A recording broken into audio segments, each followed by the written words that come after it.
tu perds ton énergie, tu perds beaucoup de temps, et ce temps-là, tu ne pourras pas le rattraper. Quand on a une pathologie, quand on a des traitements en cours, quand on a été accidenté, et que nous avons des projets de monter une société, d'acheter une maison tout simplement, d'acheter du locatif, peu importe, il vous arrive souvent d'une, passer par la banque pour absolument tout, dont l'assurance. Et lorsque la banque finit par vous répondre, en tout cas leur assurance, au bout de 3 semaines et qu'elle vous donne un refus total, c'est tout votre projet immobilier qui risque de tomber à l'eau. Pourquoi ? Parce qu'il ne faut pas oublier qu'aujourd'hui, si on te prête de l'argent, c'est en contrepartie pour être sûr et certain que la banque récupère cet argent. Et elle le récupérera avec des intérêts. Donc ceux qui pensent encore que les banques ne gagnent pas d'argent sur un prêt immobilier, ça se saurait, d'accord ? Bref, ça c'est un autre débat. On peut en débattre autant que vous voulez, il n'y a aucun souci, d'accord ? Mais par contre, sur l'assurance de prêt immobilier, à partir du moment où tu ne fais pas les démarches, soit vraiment en même temps, tu sais que tu as une pathologie, tu sais que tu as eu des traitements, tu sais que tu as eu des arrêts maladie de plus de 21 jours sur 5 ans, tu sais que tu as été accidenté, tu sais que tu as été opéré et que y a peut-être un suivi derrière en fonction de ce qu'on a, tu as quand même beaucoup de chance, malheureusement, que la banque, l'assurance te dise non. Donc, fais les choses en même temps. Tu peux très bien interroger ta banque, tu peux très bien demander à souscrire l'assurance de la banque parce qu'on te dit que c'est obligatoire et ça c'est faux. Mais tu peux aussi de toi-même faire des démarches avec moi par exemple si tu en as envie, mais avec un courtier en fait, en assurance qui permettra de regarder ton vrai profil. Et quand je dis le vrai profil, je parle même pas du médical, je parle du reste. C'est quoi ta profession ? Est-ce que tu manipules certains produits ? Est-ce que tu fais plus de 20 000 km par an à titre professionnel ? Est-ce que tu travailles à l'étranger en même temps ? Est-ce que tu as des choses obligatoires où tu pars 6 mois dans je ne sais quel pays ? Bref, tout compte. Et même le fait d'être fumeur ou non fumeur. Alors c'est pareil, on arrête de mentir. Ça, c'est des conneries. Même vraiment, il n'y a pas de débat en fait. Tu fumes, tu es prêt à payer 13,50 € ton paquet de cigarettes. Ça, c'est un gros message à ma copine qui a un peu désespérée de trouver un tabac quand elle est venue ce week-end parce que j'ai tout fait pour esquiver. Mais bon, ça, voilà. Elle a fini par trouver, évidemment. Et tu ne serais pas prêt à payer le vrai risque sur ton assurance de prêt immobilier, tu es prêt à mentir. Et les confrères, là, quel que soit votre statut, etc., à partir du moment où vous faites de l'assurance, arrêtez de dire aux gens de ne pas dire qu'ils sont fumeurs. Parce que concrètement, c'est une fausse déclaration. Ok ? Bref. Il existe donc des solutions. Pour ça, il faut absolument que tu comprennes que tu as tout à fait le droit de chercher une autre assurance, de trouver justement un accord là où l'assurance de la banque va te dire non, et pouvoir récupérer dans les délais. Donc, j'ai trop de dossiers qui arrivent hors clause suspensive, vraiment, qui sont déjà prorogés 1 fois, 2 fois, etc. Donc, tu fais les choses en même temps, en parallèle, tu trouves une délégation d'assurance qui te couvre, et ensuite, si l'assurance de la banque te dit non, là, le banquier va te dire « Oups, débrouillez-vous, trouvez une assurance par vous-même ». L'avantage, c'est que tu auras déjà ta délégation. Tu n'auras pas à refaire tout le process, tu n'auras pas à recommencer des démarches de chercher une assurance 3 semaines après, en fait. Tu prendras juste ta délégation et tu diras « Tiens, j'ai trouvé ça ».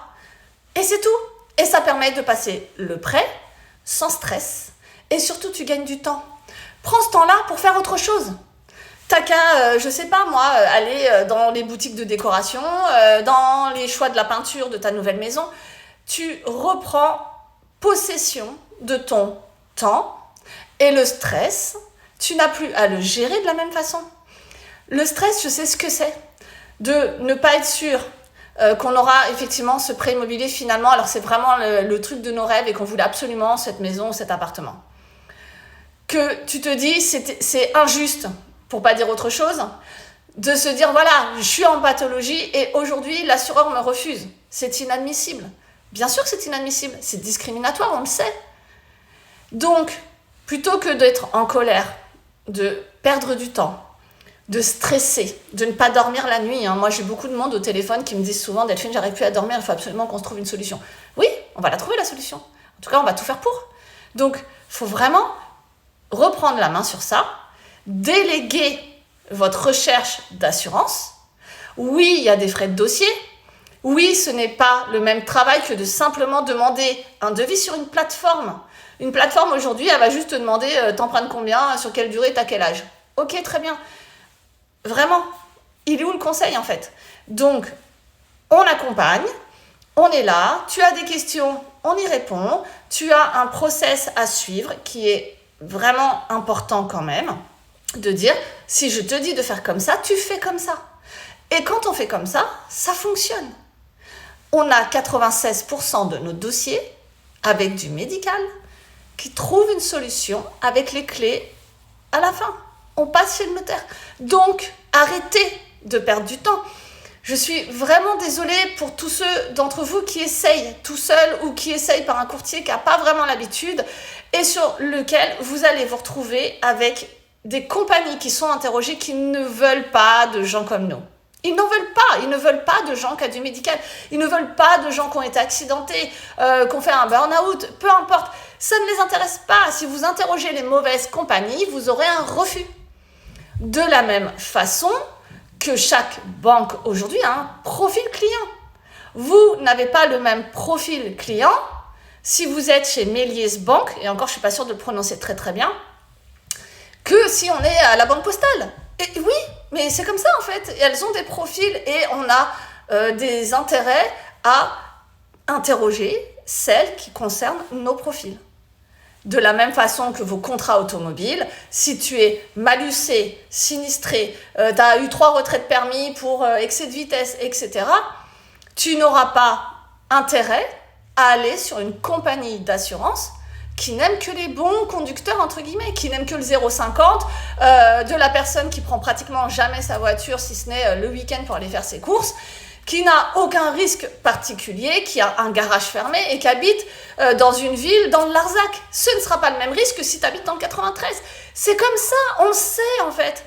Donc vraiment, reprenez vos contrats, faites correctement les choses et quand vous faites une recherche d'assurance de prêt immobilier alors que vous avez des antécédents médicaux importants, ou pas d'ailleurs, mais juste des antécédents médicaux, ça suffit à ce que l'assurance de la banque vous refuse ou vous surprime tellement que l'assurance, elle va vous coûter très très très très cher ou vous donnera des exclusions. Donc faites les démarches à côté. Oui, il y a des frais de dossier, mais ils sont largement rentabilisés quand on se retrouve avec une première assurance qui dit bah ok, je t'accepte, mais alors je t'accepte que le décès et puis ça va te coûter 179 000 euros.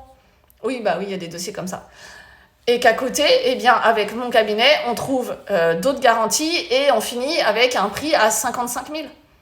Donc oui, comme ça paraît un peu beaucoup, mais ça dépend du montant emprunté, toujours pareil. Donc non, il y a un intérêt. Il y a un intérêt financier, il y a un intérêt surtout de garantie, et il y a un intérêt d'enlever votre stress et de ne pas vous retrouver hors clause suspensive pour chercher un contrat au dernier moment. Et ne mentez pas, vraiment, on ne ment pas sur une assurance.